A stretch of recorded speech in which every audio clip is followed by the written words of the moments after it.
روح امر ربی ہے اور روح کا پھل اس کا ذائقہ نفس ہے۔ نفس کا ذائقہ موت ہے اور موت کا پھل ہمیشہ کی حیات ہے۔ نفس کو جو شے تحریک دیتی ہے، وہ حرکت دیتی ہے، توانائی دیتی ہے، روح ہے۔ عملی زندگی میں روح اور نفس لازم و ملزوم ہے۔ نفس مجموعہ ہے کسی ایسے وجود کا جس میں صلاحیت ہے سننے کی، دیکھنے کی، بولنے کی، سونگھنے کی، محسوس کرنے کی، اور ان صلاحیتوں کو تقویت، پاور یعنی انرجی روح سے ملتی ہے۔ وہ کرنٹ جو کسی مشین کو چالو کر دے اور جس کے رکنے سے مشین بند ہو جائے، اپنی تمام تر صلاحیتوں کے ساتھ۔ روح کا یہ پھل جو کہ نفس ہے، ایک بار پھر وجود کی شکل میں انسان کو عطا کیا جائے گا۔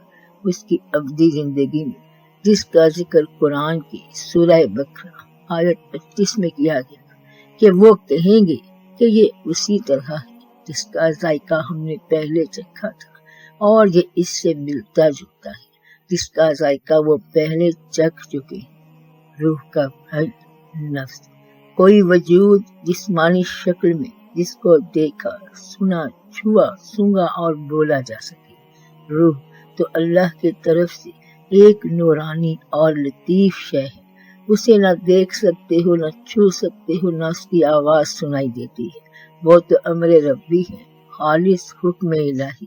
لیکن جب یہ روح جسم کے اندر آتی ہے تو اس کا پہلا پھل، پہلی پیداوار، پہلی شکل جو بنتی ہے وہ ہے نفس، اور نفس ہی وہ پہلا وجود ہے جو جسمانی دنیا میں ظاہر ہوتا ہے۔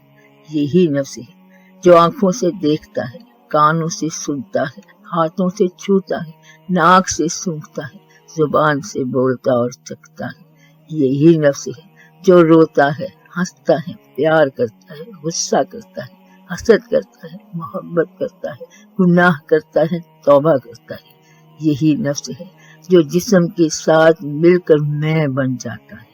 تو سچ پوچھو تو روح کوئی شکل نہیں رکھتی، لیکن نفس وہ پہلی شکل ہے جو روح کی وجہ سے وجود میں آتی ہے، اور یہی نفس وہ واحد چیز ہے جسے ہم دنیا میں دیکھ، سن، چھو اور بول سکتے ہیں۔